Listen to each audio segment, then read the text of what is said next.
voice never traveled very far, and so my world stayed very small. It was the kitchen and the washtub that drowned my arms from morning till night.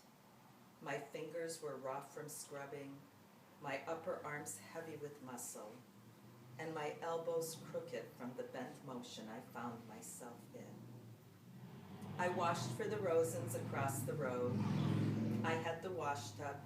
He had no wife, but many children.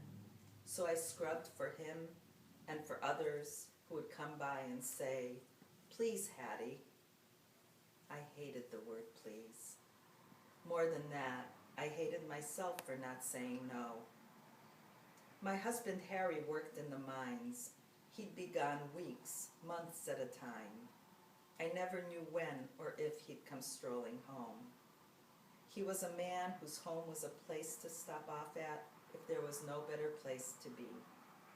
He'd come wandering in and say, "Hey, Hattie, I've come home to you." And I'd think, big deal. He would paw at me in the night until we were both wet, then insist that I meant everything to him, that I was his woman. I gave up crying a long time before, but on those occasions I would almost remember how to cry. I could almost taste the relief that comes with warm, full tears, like the drops of mother's milk that flow from the breast and bring release to the heaviness a woman is meant to carry.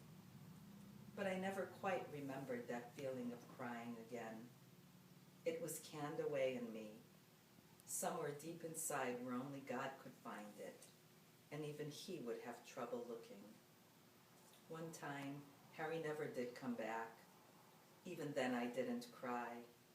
I just kept on bending my arms and drowning them in the washtub. My young'uns, they were real little, and they stayed little, 'cause all they had was a lost paw and a washtub maw.